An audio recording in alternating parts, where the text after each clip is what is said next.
Hello everyone.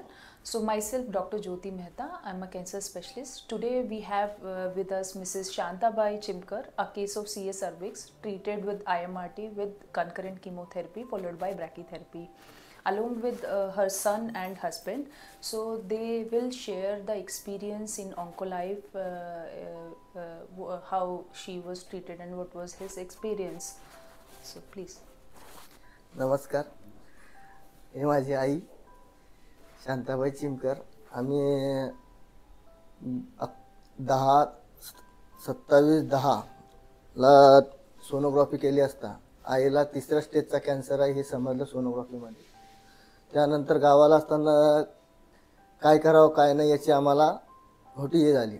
नंतर आईला गावाकडून इकडं पुण्याला बोलावून घेतलं आणि इथं आल्यानंतर मी फर्स्ट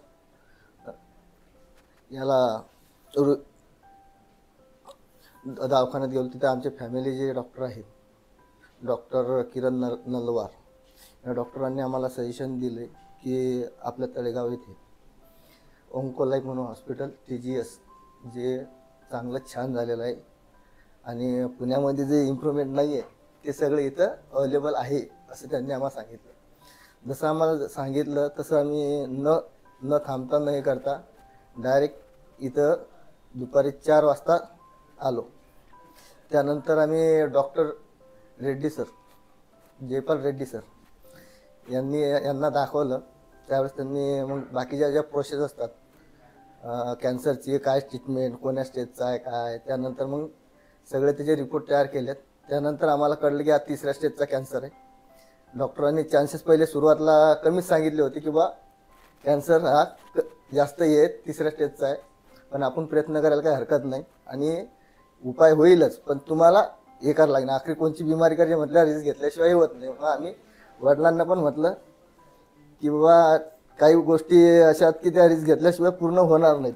कारण कॅन्सर हा 3ऱ्या स्टेजला म्हणजे गर्भपिशवीचा, युरिनचा आणि टॉयलेटच्या याचा, तिन्ही याचा असल्यामुळे जास्त धाकधूक होती. त्यामध्ये मग डॉक्टर रेड्डी सरांनी आणि ज्योती मॅडमनी रेडिएशनच्या याच्यामध्ये कशा ट्रीटमेंट करायची याचं मार्गदर्शन केलं आणि त्या पद्धतीने आम्ही पण ट्रीटमेंट घेतली. इथं ट्रीटमेंट घेत असताना डॉक्टरांनी जो सपोर्ट केला, खासकर ज्योती मॅडम आणि इथले रेडिएशनचे जे स्टाफ आहेत आणि खास करून अजून जे आपले मेडिक्लेमचं आमचं भक्त आहे त्यांनी पण आम्हाला भरपूर सपोर्ट केला.